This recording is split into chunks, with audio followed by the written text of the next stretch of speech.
Please subscribe. Please enjoy the channel. Check out the daily vlog. I post every single day so you guys can see my life and the dogs and Ashley and working for an excavation company, doing all this stuff.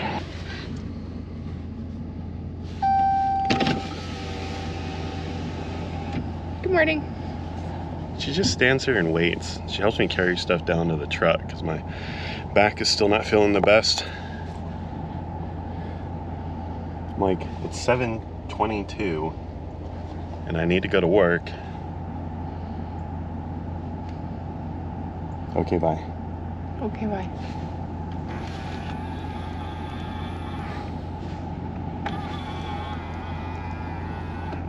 Do you know I could do that? Nope. For parking. Women parking. That's kind of sexist. So, off to work. Well, this morning I'm getting the RGN ready here. Just threw a little grease on the fifth wheel. Got some new flags, some new bungees over there, a couple ratcheting straps. Gonna organize everything, make sure that's 100% ready to go pick up that 330, because I'm going hours away, so I won't have anybody around to give me a hand if I need it. So I want to get all this stuff kind of done today. Well, I got nothing to do. Ben hasn't called me or told me to do nothing yet, so kind of just waiting to see what's going on. But for now, we'll take all this stuff out of the packaging and make sure the RGN's 100% ready to go. Well, the quote of the day is kind of an interesting one. The image is one thing and the human is another. It's very hard to live up to an image, by Elvis Presley.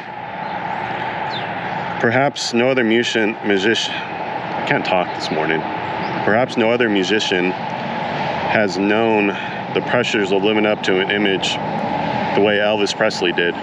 The king of rock and roll became one of the most successful artists and cultural icons in American history during his career, dominating the 1950s music charts with such hits as Heartbreak Hotel and The Hound Dog, before finding success as an actor in films like Love Me Tender and Jailhouse Rock. Yet Presley often expressed his feelings of deep loneliness, even in the face of his fans' feverish admiration. His words here suggested that no matter how perfect a person may seem from the outside, we're all human and we're all in need of empathy and compassion. I find that very interesting, especially with somebody as successful as him. But I've heard tons of times with people who are famous that they feel alone even though they stand, in a room completely filled with people. I kind of feel that way in some certain aspects of my life. I get frustrated because, here I don't really have any friends, but I haven't really made any friends. I'm sure I probably could if I wanted to. I'm just not that type of person. I just assume go fishing by myself or with Ashley than anything else. I just miss traveling and I miss trucking, and I wish I could go back to doing that. I love that more than anything in the world, but she's got cancer, so I need to be home and be there for her. And one of these days I'll probably be able to get back to the road. But for now, I can feel what he's saying. Maybe one of these days I'll become famous and, be able to know it firsthand. But I don't wish, still can't talk. I don't wish being famous on anybody. Being rich is one thing, and being financially independent is one thing. But being famous just seems like it would suck, to be honest with you. Not really sure why. Guys still aren't here yet. Still waiting. Maybe I'll go run over to Leonard's and go get a couple D-rings while I'm at it. Well, the D-rings that I found were about $100. Walking out of Leonard's right now. So what I'm trying to do is I'm trying to put the when I chain down the machine, excavator, dozer, they're kind of the same thing. When I chain down the machine, I need to put 4 binders on all the tracks, and then I need a chain front and rear to help take up the weight, because the 1/2-inch binders, I think 20,000 pounds, then you only get 10 out of it, something like that. So you have to make you have to cover 50%. The wheel has to be 50% of the total weight of the machine. This one's 70,000 pounds, and as sits, probably gonna be closer to 75,000 pounds. 4 binders and a chain across the bucket is only gonna get me halfway there. So I need to basically make up 40,000 pounds, more or less. You know, that's half of 80, and this is gonna be fairly close to 80. And then the 1 3/8 chain and 1 binder, or 4 binders, is only gonna get me to 20. But then 2 more 3/8 chains are 10,000 pounds each, and that will get me the other 20,000 pounds I need with a little bit of a factor. So I cannot find the D-rings that will go through the little holes in the frame, and then you could put the D-ring around it and then run the chain through that hole and then go to either side of the trailer. But what you can do is you can take the hook end off the end of the chain and then feed the bare chain through the hole, and then, you know, V it to either side of the trailer. So what I did is I just bought the tools to take the end of the chain off. So this was 18 bucks. And 2 of those big giant D-rings that I'll never use it for anything for are $100 each. So I figured I'll just spend 18 bucks and buy a pair of pliers and a needle nose, and then that will get me the ability just to take the end of the hook off the end of the chain, and I can just feed it right through it. So figure, what the hell, just do it that way. Plus tools are good. I love tools. So go back over to the office and wait for Ben to freaking call me back. I don't know what in the world is going on and why he hasn't picked up his phone, but he hasn't. So I don't really know what to do this morning. Well, I'm over at a farm project, and I'm gonna go pump out a pit so we can backfill it. It's kind of like a borrow pit. We've been harvesting some dirt out of it to go stick back in the road and this riding arena and all this stuff. This has been an ongoing project. We come out here quite often. I refer to it as just the farm, but I'm on the quad, and then I have the pump behind me, and I'm gonna see if I can get this pond dry or not. Well, the borrow pit dry or not. See how it goes.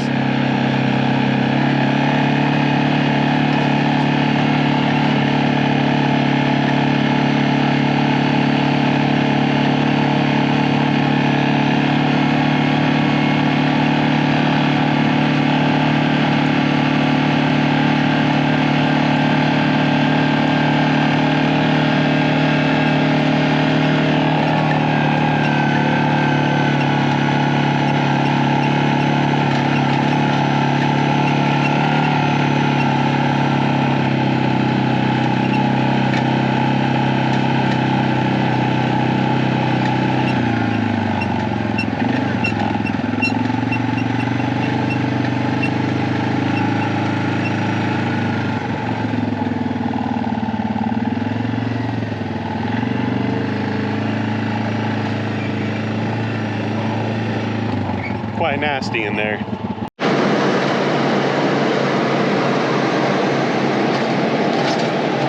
Well, I'm in the red dump truck, leaving them. I call it the mine. It's technically a quarry. It's above ground, and they make rock. I'm headed over to Charlie. Charlie drove over something when he went to dump, and it collapsed underneath his tire. Really crazy.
gasket on it and the heavier counterweight. And I had my seatbelt slammed in the door. So we'll go give him a yank here, see if we can get him out. We already went over there and the boss's pickup truck and looked at it, and then I went and got a chain out of the RGN. And so I should just be able to tug on him and pull him right out, I would think. But we'll see how all that goes. But I've been at the farm last little bit, pumping out that little borrow pit, and I was getting ready to jump on the D6 or the 315 and fill it back in and smooth it back out, but then he called, so we'll go do this real quick. This late in the day, it's what, 2:30? I might run some gravel with him or something, but I don't know. We'll see how it goes.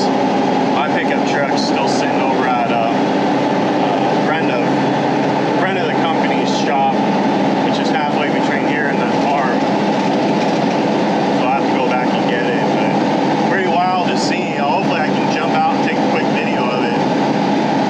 You think, I thought he was just stuck, like he just backed up into that soft, wet grass and sunk down a few inches. I wasn't expecting the ground to have just given way underneath his truck like that, so very unusual. So this tire just collapsed into something. I don't know what it is. That's the only way he's got stuck. Barely had any ruts in the grass and just bam, fell in. Nope. You didn't have your power fiber in it? Nope. Crazy, just something failed. Sank into it. No idea what happened. Well, now I'm in the 315. It's hard to do this while holding the camera in one hand.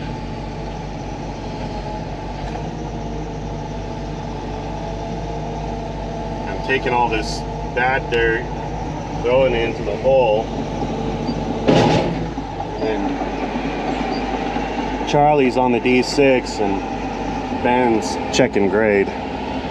We're trying to fill this hole all the way back in and then take all this crap and put this crap in the bottom of the hole. Well, we got it mostly filled in. Looks 10 times better. We're trying to make it level too, so we got to cut down over here and make this higher so the water runs off that way. But we're definitely not going to finish today. And I got some old tires sitting at the office that we're going to sell.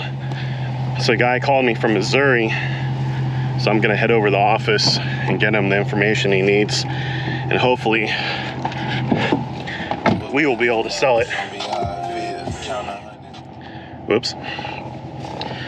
And hopefully we'll be able to sell them, but we'll see how that goes. Well, I'm finally on my way home. Been trying to get some of the other stuff done. There's one guy that's got a he wanted to buy some tires off of me, so I went and kind of got all the stuff for it. Oh man, that's gross. This is pig rendering, chicken rendering. Someone spilled it. The rendering plant's right around the corner, and they do that. They spill that stuff all the time. It's disgusting. And they've really tried to crack down on it. The mayor even got involved in everything. And there's some more spilled on the ground, of course, right directly around the corner from the plant. So they're open top gondolas. If they hit their brakes too hard, that chicken trimmings and guts and look like there's a couple live chickens will slosh and spill out of it, get all over the road, make a big old mess, and then it stinks. But I went over to the office and got that tire information for that guy. He didn't pick up his phone, but I sent him a video and kind of got him everything I thought he needs. Whether or not he really wants to drive 4.5 hours and come buy them, because apparently these tires are unetanium and almost nobody can get them. I don't know about all that, but you know, he says so. Then I got the fire hose and the hydrant tool out of the spray trailer, brought the spray trailer office. We're going to use it to pump out that little pit that Charlie fell into when he was backing up to dump his load, which is crazy. I've never seen anything like that before. And then Ashley's already got dinner started, and I went to Casey's and fueled up my truck, and I got 5 Powerball tickets because it's $1.1 billion. So I figure I can spend $10 at a chance, change my life a little bit. Even though I only won a small prize, you know, I'm only, I don't know, $20,000 or $25,000 in debt with everything I got going, not including the car. And it'd be really cool to kind of clear that debt, but I ain't gonna win. We all know I ain't gonna win. It's a, you know, damn near 1 in a billion chance anyways like that. But I feel comfortable enough spending $10 to try and take a chance. You never know, because it's one of those things, if you don't win, you're out $10. If you do win, you just completely change your life, everyone's lives around you, and your family's lives as well. Especially when you have someone in your life that's battling a form of leukemia. Be cool. Quit my job immediately, though. It's like one of the first things I would do is quit, and that would kill Ben. I'm kind of a pivotal player at the company I'm with. I don't completely agree with that, though, but if I quit, they would be scrambling to kind of be able to do a whole bunch of things until they're able to find somebody to replace me. And, you know, it's like anything. I do the heavy hauling, and it's difficult to find someone to do heavy hauling at what the rate they pay me, especially somebody around here that can do the heavy hauling. So it'd be difficult for him to find a replacement, but I still think he'll be able to find it. It's, you know, he was able to move this equipment before he hired me, and, you know, if I win the lottery and I quit, I'm sure he can find someone else to do my job. It would suck for a little bit. It's like anything. You know, if we had one of our guys quit, or if like Tony quit or something like that, we would be running around in circles trying to figure out how the hell are we going to get all this stuff done without him around, because he's a key player. You know, Jared's a key player. He's a very experienced ground hand. He's very good, and he's 19. And has the potential to be around for a long time. Tony's been around for a couple of years as it is. And if we were to lose him, you know, I'm sure we'd be struggling to try and, you know, figure out a replacement, someone to cover the jobs, and someone that's that good at everything. So, I don't know. I think it'll be all right. And if I win the lottery, he's not going to have a damn choice.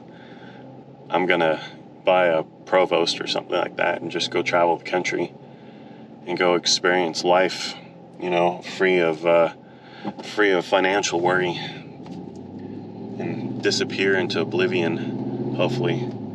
Not telling when I win the lottery, because if you win the lottery, everyone comes up to you expecting you to give them money since you won the money, and I just don't think that's right at all. But you know how it is. Win the lottery, delete your Facebook and quit your job immediately. But I'm almost home, right here next to Western Sizzlin'. Mile or so from home, maybe a mile and a half, something like that. It's down, left, right, left, and then I'm to the house. Tomorrow's gonna be another long day, and the day after that's gonna be long, and we got major projects starting. We got a whole bunch of big jobs. We got some out of town jobs, and we're gonna be busy all the way through winter, and I'm looking forward to it. I'm gonna go get that big old excavator, you know, maybe end the week, beginning of next, and try and get through this winter. We'll see how it goes. But for now, home, dinner, computer work, bed. See you guys tomorrow.